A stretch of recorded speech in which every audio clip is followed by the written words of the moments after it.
The only standard interview shit that we need to know, for anyone that doesn't know who you are, give them a short rundown on who you are, what you do, and then we'll go from there.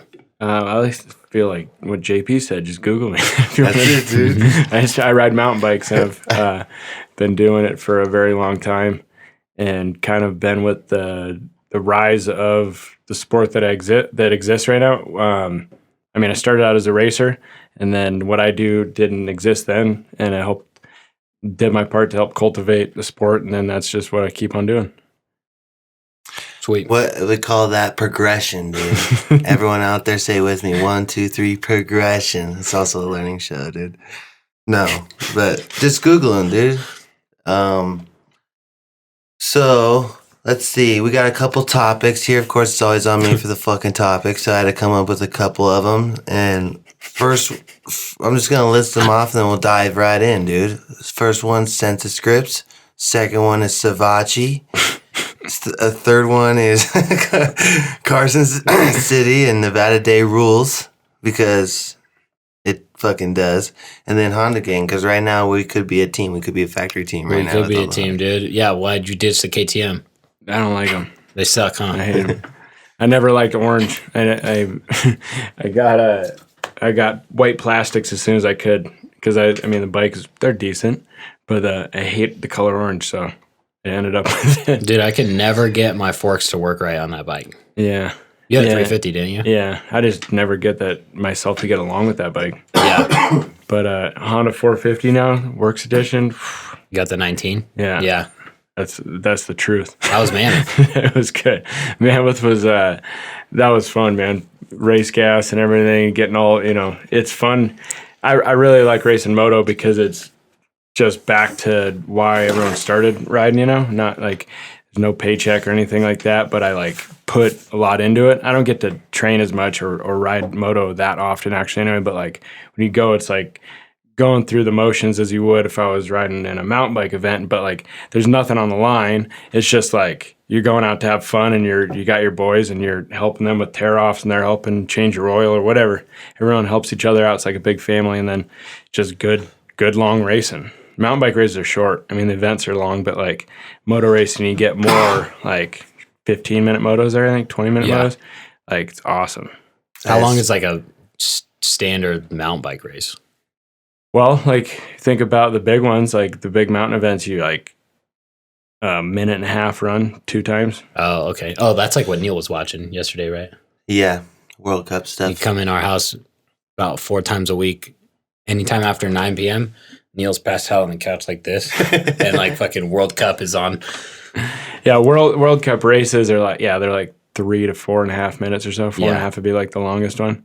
And that's like downhill racing. I've been the most tired I've ever been in my life after a downhill race. Like 4-minute all-out sprint, Yeah, fuck that. But for moto, like my favorite thing is like when you hit a rut, especially a left-hander, because you can use a brake perfectly, and you just like barely use your foot on the ground. It just feels sick. What's your favorite part on a moto? I totally agree. That's the shit. A perfect turn. Huh? I mean, I'd say if I could whip good, that might be it, or if I could scrub good. But even when I do like a whip as good as I can, it still feels like I'm like Carmichael or something, or someone, do you like or K-Dub, someone with good whips, and I'm like barely lean it over, and you feel like you're upside down. Yeah, and you see because on a mountain bike, I'm like, oh, that was decent. I look at the phone, I'm like, holy crap, that was like good whip. But on a moto, I'm like, yeah, that felt sick. And then they're showing, I'm like, oh, it didn't look nearly sick. So I'd probably say whip if I could whip really good, but like, cornering, like, dude, especially like a soft track, well prepped track, just like if you can not kook it and like hold it the whole way, you feel like the man for sure. One thing I was just thinking of, where have you ever done that? Dude, everywhere, dude. I ride in such an aggressive position. Name one time that's happened. Dude. Where you've ripped a corner, looked sick as fuck, you had your leg out and everything. 03, all year. 03. No, dude. Yeah. That's Delgatti. He was behind me the whole fucking championship. He knows. Too bad they didn't have GoPros back then. He would have had it, huh? Oh, yeah.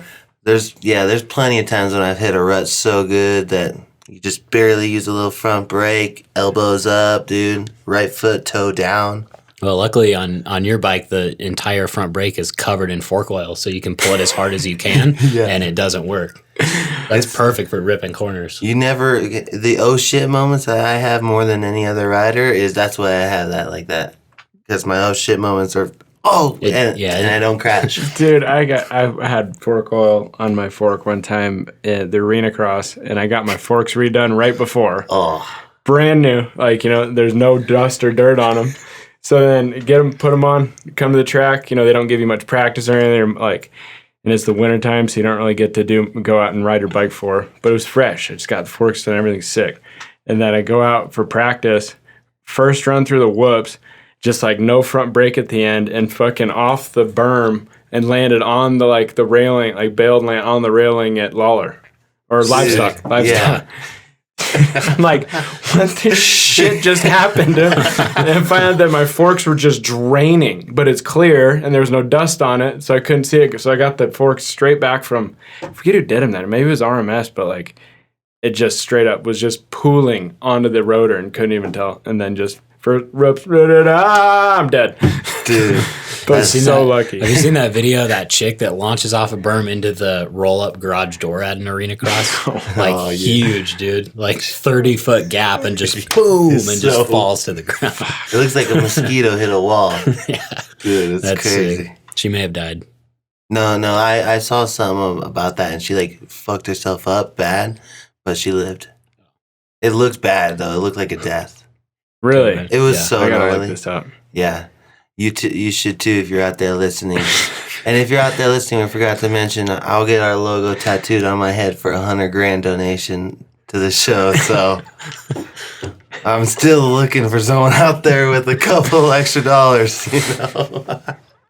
That's not a joke either, dude. I just think it's funny, Dude, could you imagine some just super wealthy dudes like, I got $100,000 for that. Yeah, I could imagine that. I hope it happens soon, dude. Dude, visualize it. I've been trying. Affirmations.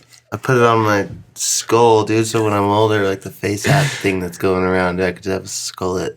Yeah. Exactly. Full color. Dude. Damn, dude. So we had Mason on, and JP asked him, one of the topics was Carson Kmart. And then he's just like, dude, what happened to Kmart and Carson? And Mason's like, what about it? And we were talking later. I was like, dude, you had Mason on the show and you asked him about fucking Kmart, dude. Dude, no one's asked him that. Yeah, it's true, dude. No one's asked him that. He loved it. Yeah.